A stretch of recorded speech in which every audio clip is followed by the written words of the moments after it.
내가 몰랐던 주거돌봄 혜택. 어르신 여러분, 안녕하십니까? 저는 이준호 교수입니다. 대학에서 평생 노인복지와 사회복지를 가르쳐 왔습니다. 지금은 은퇴를 하고 이렇게 실버로그에서 여러분과 함께 이야기를 나누고 있습니다. 그런데 오늘은 충격적인 말씀부터 드려야겠습니다. 우리 어르신들 가운데 받을 수 있는 혜택을 그냥 놓치고 계신 분이 절반이 넘습니다. 분명히 제도가 있는데 모르거나 신청을 안 해서 한 푼도 못 받는 것이지요. 이 부분이 저는 가장 안타깝습니다. 그래서 오늘은 꼭 알아두셔야 할 주거돌봄 제도를 차근차근 말씀드리겠습니다. 초고령 사회의 현실. 여러분 잘 아시다시피 이제 우리나라는 초고령 사회에 들어섭니다. 2025년이면 65세 이상 인구가 전체의 20%를 넘습니다. 사회복지학에서 이것을 초고령 사회라고 부르죠. 제가 강단에 있을 때도 늘 학생들에게 강조했습니다. 앞으로 노인 문제는 사회 전체의 문제가 된다. 특히 혼자 사는 어르신들이 많아지면서 주거와 돌봄 문제는 더 이상 미룰 수 없는 현실이 되었습니다.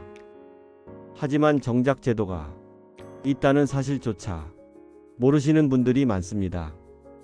나는 집 있으니 해당 없겠지. 나는 아직 건강하니 돌봄은 필요 없겠지. 이런 오해 때문에 혜택을 못 받는 경우가 너무도 많습니다.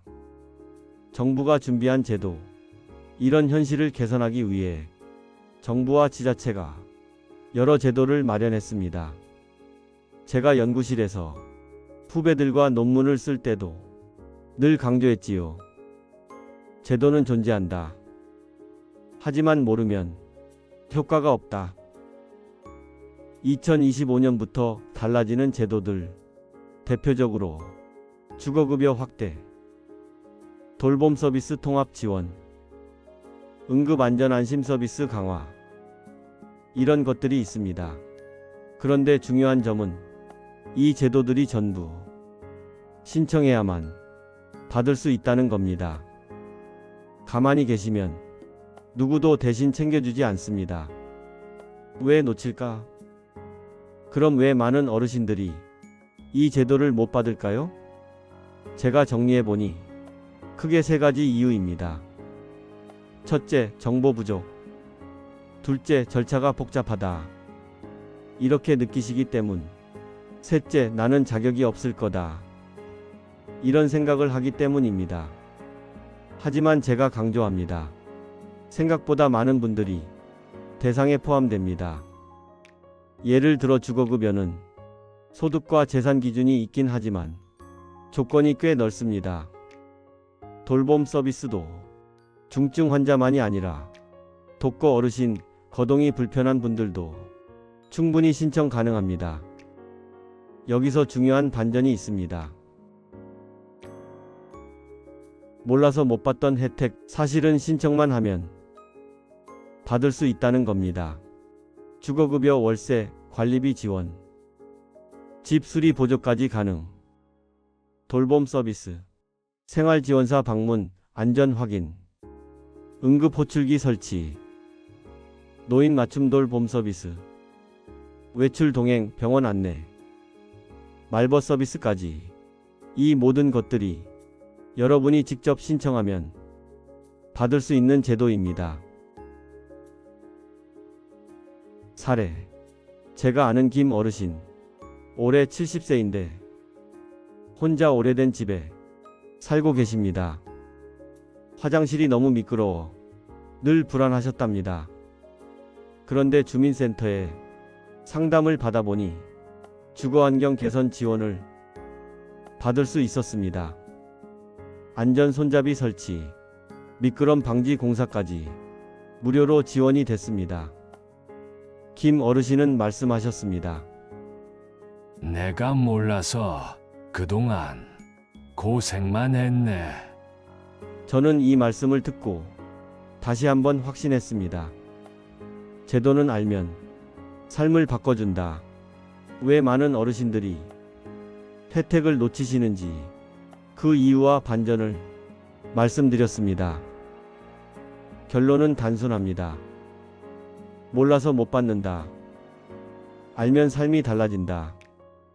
이제 구체적인 제도 하나하나 짚어드리겠습니다.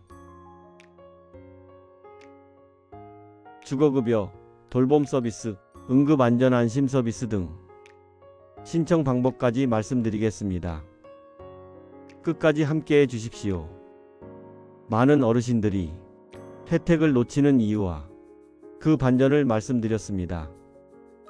구체적으로 어떤 제도가 있고 어떻게 신청할 수 있는지 차근차근 알려드리겠습니다. 첫 번째 제도 주거급여. 먼저 말씀드릴 것은 주거급여 제도입니다. 많은 어르신들이 나는 집이 있으니 안 되겠지 이렇게 생각하시는데 사실 그렇지 않습니다. 집이 낡았다면 수리 비용을 지원받을 수 있습니다. 예를 들어 지붕이 새거나 화장실이 위험하다면 국가에서 보조해 줍니다. 세입자라면 월세 일부를 지원받을 수 있습니다.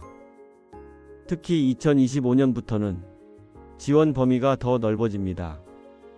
저소득 가구뿐 아니라 은퇴로 소득이 줄어든 분도 대상에 포함될 수 있습니다.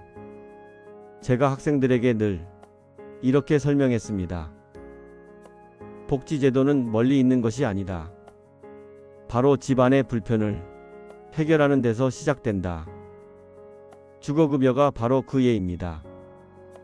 두 번째 제도 응급안전안심 서비스. 두 번째는 응급안전안심 서비스입니다. 혼자 사시는 어르신들이 갑자기 쓰러지거나 화재가 나면 정말 위험합니다. 그래서 집 안에 센서를 설치해 두는 겁니다. 움직임이 일정 시간 없으면 바로 확인 연락이 옵니다.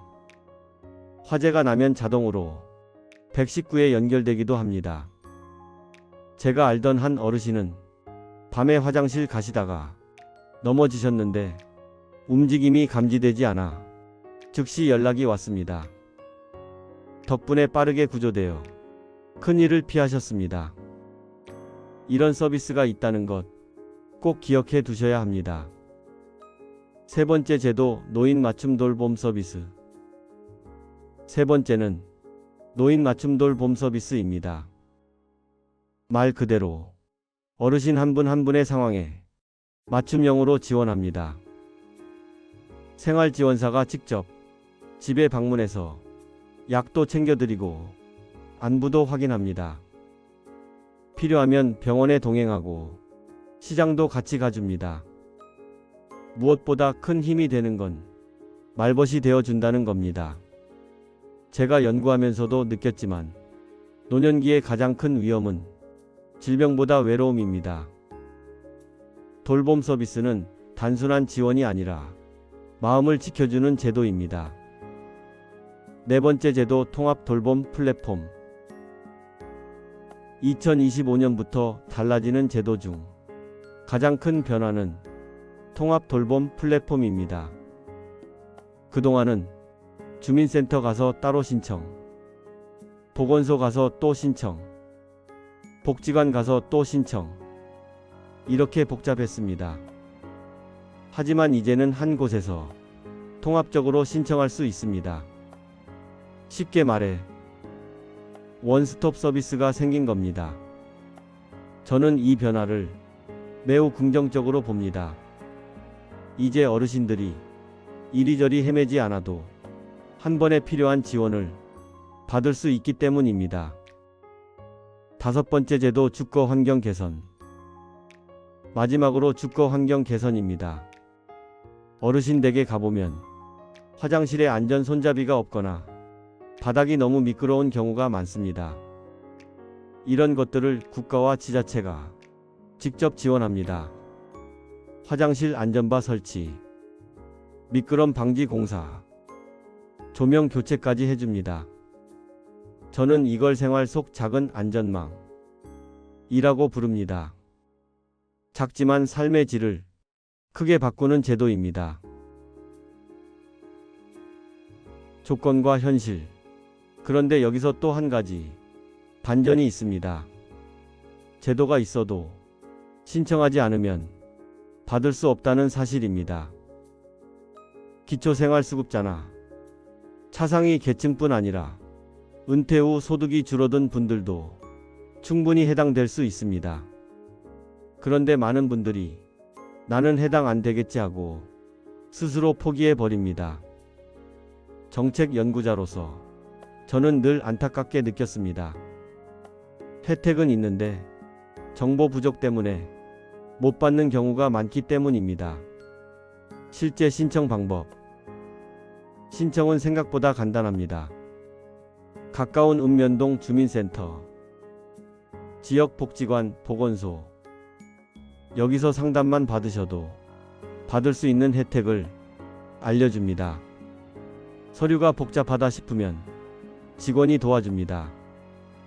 그러니 귀찮다 생각 마시고 한번 문의해 보시기 바랍니다.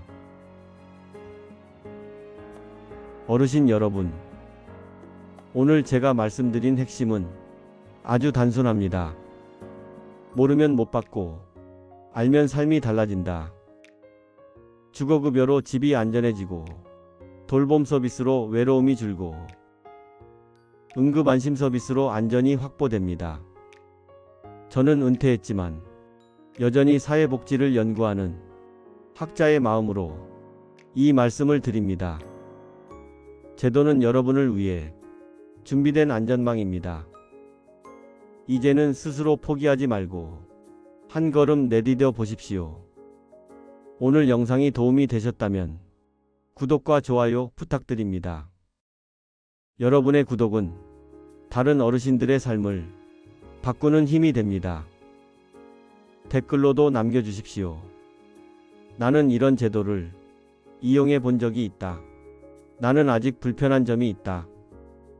여러분의 경험과 목소리가 또 다른 어르신들에게 큰 도움이 될 수 있습니다.